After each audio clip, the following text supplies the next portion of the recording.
தேர்தல் வருகின்றது என்ற ஒரே காரணத்திற்காக இன்றைக்கு வந்து ஒரு வருத்தம் தெரிவிக்கிறது. அதே வந்து ஆங்கிலத்தில் சாரி என்ற வார்த்தையை வந்து இன்றைக்கு வந்து உபயோகித்திருக்கிறார். இன்னைக்கு ஒரு ரத்தக்கரை படிந்த ஒரு அரசு, ஒரு ரத்தைக்கரம் படிந்த ஒரு முதலமைச்சர்னா இந்த கரங்கள் எந்த அளவிற்கு மக்கள் இன்றைக்கு வந்து ஒரு உயிருக்கு கூட ஒரு பாதுகாப்பு இல்லாத சூழ்நிலை இன்றைக்கு காவல்துறையால் இன்றைக்கு உயிரை எடுக்கின்ற நிலைமைனா உள்துறை வைத்திருக்கிற நியாயமா என்ன செஞ்சிருக்கணும்? இது காவல் நிலைய மரணம் இல்ல, இது ஆமா பேரே போடல. ஆமா தனியா தூக்கிட்டு போய் போலீஸ் ஆள் தூக்கி சட்டம் அமல்ல இருக்கா? போலீஸ் ஸ்டேஷனுக்கே கொண்டு போல, வீட்டுல போய் தூக்கிட்டு போய் தெருவில் வச்சு அடிக்க முடியும்னா அது ஆட்சியா? திருப்போண விவகாரம் தொடர்பா டிஜிபியிடம் ஏதாவது பேசுறீங்களா? இல்லை, இப்போ பொதுவாகவே அது வந்து இப்போ வந்து முதல்ல வந்து வழக்கு போட்டது அனைத்து இந்திய அண்ணா திராவிட முன்னேற்ற கழகம். வழக்கு போட்டதோடு மட்டுமில்லாமல் அதை முழுமையாக மக்களிடத்தில் வந்து இது ஒரு படுகொலை, இது அதாவது வந்து ஒரு படுகொலை என்று சொல்லக்கூடிய அளவுக்கு நீதிமன்றமே சொல்லியிருக்கு. சொன்னால் முதலிலே அது படுகொலை என்று சொல்லியது அனைத்து இந்திய அண்ணா திராவிட முன்னேற்ற கழகம் தான். இப்படி வந்து ஒரு முன்னேறிய ஒரு சமூகத்தில், ஒரு நாகரிகமுள்ள சமூகத்தில் ஒரு நாகரிகமற்ற ஒரு காட்டு மிராண்டித்தனமான ஒரு செயலை மனிதனை நிச்சயமாக ஏற்றுக்கொள்ளாது. ஏன்னா அந்த வகையில் வந்து அனைத்து இந்திய அண்ணா திராவிட முன்னேற்ற கழகத்தை பற்றி முன்னெடுத்து ஒரு நியாயத்தையும் வந்து இன்றைக்கு வந்து பெறுகின்ற அளவிற்கு எல்லா விதமான ஏற்பாடு பெற்று இன்றைக்கு நியாயமும் வந்து நியாயம்னா என்ன, போன உயிர் வந்து நிச்சயமா ஸ்டாலினால கொண்டு வர முடியுமா? வெறும் சாரின்னு சொல்லிட்டாரு. சாரின்னு சொல்லிட்டா அந்த உயிர் திரும்பி வந்து முடியாது.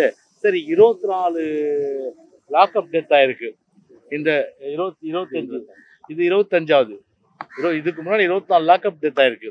இந்த 24 லாக்அப் டெத்துக்கெல்லாம் சாரி சொன்னார் அவரு.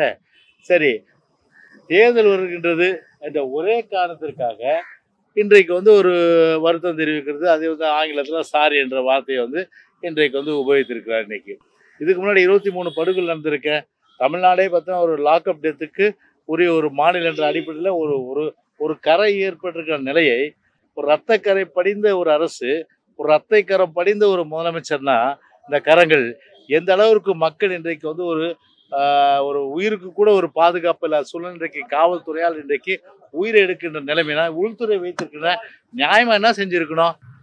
அன்றைக்கு வந்து இதே வந்து சிலப்பதிகாரத்தில் அன்றைக்கு பாண்டிய மன்னன் ஒரு தீங்கு, அதாவது அநீதி இழக்கிறதன் காரணமாக கண்ணகியே வந்து வெகுண்டு எழுந்து அதன் காரணமாக மதுரையே பற்றி இருந்தது. இன்றைக்கு தமிழ்நாடே பற்றி இருக்கின்றது. அன்னைக்கு இது பாண்டிய மன்னன் அன்னைக்கு நீதி தவறுதான் செத்து போயிட்டார் அவரு. ஆனா நாங்க வந்து அப்படி சொல்ல மாட்டோம் இல்லையா? ஆனா பதவியாவது விலகி இருக்கணும் இல்லையா? பதவி விலகாத வெறும் சாரின்னு சொல்லிட்டா அது உயிர் வந்துருமா? அதுவே சரி, சமூக ஆர்வலர்கள், திரைப்படத்தை சார்ந்தவர்கள், அவரெல்லாம் வானத்துக்கு பூமிக்கு குதிக்கிறவங்க, அவங்கெல்லாம் எங்க போனாங்க? ஒருத்தரும் வந்து யாருமே எதுவும் வந்து வாய் திறக்கவில்லை.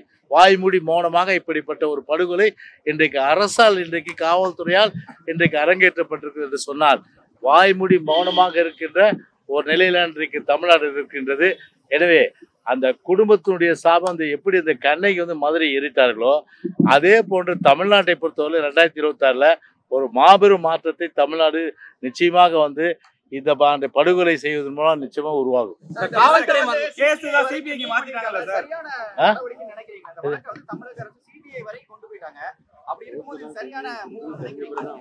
அதாவது ஒரு விஷயம் தெரிஞ்சுக்கணும், இவங்க பொறுத்தவரையில் பார்த்தீங்கன்னா வந்து நீதிமன்ற நடவடிக்கைகள் வந்து எப்படி போகுதுன்னு சொல்லிட்டு அவங்களுடைய அரசு தரப்பாளர்களுக்கு தெரியும்.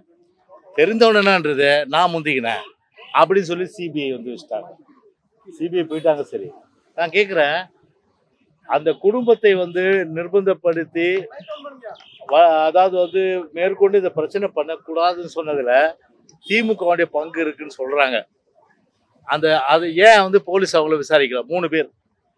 3 பேர் அது ஒருத்தர் திமுக, 3 பேர் திமுக. ஏன் அவங்க வந்து போலீஸ் விசாரிக்கல? அவங்க வந்து போலீஸ் விசாரிக்கணும், அவங்களையும் விசாரிச்சு நடவடிக்கை எடுக்கணும். அதில் இது வந்து வெறும் சாரின்னு மட்டும் சொல்லி ஒரு இதோட முற்றுப்புள்ளி இருந்தால் நல்லது.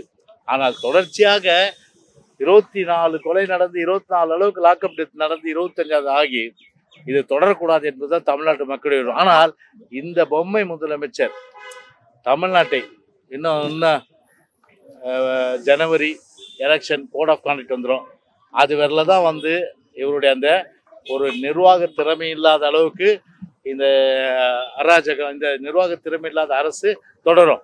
அதுக்கு மேலே தொடரப்போவதில்லை. ஆனால் இந்த ஜனவரியிலேயாவது இதை போன்ற படுகொலைகள், ஒரு பாதுகாப்புகள் பொதுமக்களுக்கு உருவாக்கி மக்களையாவது காப்பாற்றுகின்ற அந்த எண்ணம் இந்த பொம்மை முதலமைச்சர் இருக்குமா என்றால் இருக்காது. அதனால் ஏதாவது சொல்லுவாங்க, ரோம் நகரம் தீப்பற்றி எறும்போது நீரோ மன்னன் பிடியில் வசத்த கதையா, நாடு எக்கேடு கெட்டு போனால் என்ன? எங்களை பொறுத்தவரையில் பார்த்தீங்கன்னா ஒரே விஷயம், பணம் பணம் பணம், காசு பணம், காசு பணம், துட்டு மணி, இதுதான்.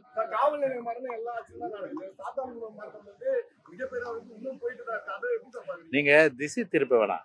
இன்னைக்கு பாத்தீங்கன்னா சாத்தான்குள விஷயத்துல சிபிஐ விசாரணை பண்ணி இன்னைக்கு நடவடிக்கை எடுத்துட்டு இருக்கு இன்னைக்கு. ஆனா அவங்க இன்னும் பெயிலில் கூட ஆக்சுவலா வரல. அவங்க அந்த அளவுக்கு அன்னைக்கு முழுமையா நாங்க அந்த இதுக்கு ஒத்துழைப்பு கொடுத்தோம். நாங்க என்ன சொல்றதுன்னா, நீங்க ஏன் அதை திசை திருப்பி அதே இது ஒப்பிடுறீங்க. இன்னைக்கு இது காவல் நிலைய மரணம் இல்ல, இது ஆமா எஃப்ஐஆரே போடல. ஆமா, தனியா தூக்கிட்டு போய் போலீஸ் ஆள் தூக்கி சட்டம் அமல்ல இருக்கா? போலீஸ் ஸ்டேஷனுக்கே கொண்டு போல, வீட்டுல போய் தூக்கிட்டு போய் தெருவில் வச்சு அடிக்க முடியும்னா அது ஆட்சியா? இப்போ ஸ்பெஷல் டீம் சொல்லிட்டு அந்தந்த மாவட்டத்தில் யாருக்கு அந்த அதிகாரம் கொடுத்தது? அந்த ஸ்பெஷல் டீமு யாருக்கு? இப்போ டிஜிபி பொறுத்தவரை அறிக்கை கொடுத்துருக்காரு. ஸ்பெஷல் டீம்லாம் இனிமே அங்கீகாரம் இல்ல. ஆமா, அங்கீகாரம் இல்லாத ஒரு ஸ்பெஷல் டீம். அப்போ எது வேணாலும் கீழே இருக்கின்ற அந்த எஸ்பி கீழே கண்ட்ரோல் இருக்கிற காவல்துறை செய்யலாமா? அப்போ உள்துறை கையில் வச்சிருக்கின்ற ஸ்டாலின் எதுக்கு இதெல்லாம் பொம்மையா வேடிக்கை பார்க்கறதுக்கான? இப்போ அவங்க எல்லாம் விழிப்பா இருந்து இது மாதிரிலாம் இருக்கக்கூடாதுன்னு சொல்லியிருந்தா முறைப்படி விசாரணை செஞ்சு ஒரு 35B நோட்டீஸ் கொடுத்து அவளை வரவழைச்சு விசாரணை செஞ்சிருந்தா இந்த உயிரிழப்பே தேவையில்லை. ஆனால் 35B நோட்டீஸ் பின்னாடி தான் கொடுக்கணும்னு சொல்லி இன்ஸ்ட்ரக்ஷன் கொடுக்குறாங்க இல்லையே, அது ஏற்கனவே இருந்து அதை அமல்படுத்தலை. அப்போ அமல்படுத்தலைன்னா எந்த அளவுக்கு உள்துறை இன்னைக்கு ஒரு முதலமைச்சர், ஒரு டம்மி முதலமைச்சர் இன்னைக்கு இருக்கிற ஒரு சூழ்நிலை இதை போன்ற ஒரு நடவடிக்கை இருக்கிறதா இன்றைக்கு ஒரு வேதனை கண்டனத்துக்குரிய ஒரு விஷயமா இருக்கு. காவல்துறை மரணங்கள் 2 ஆச்சு.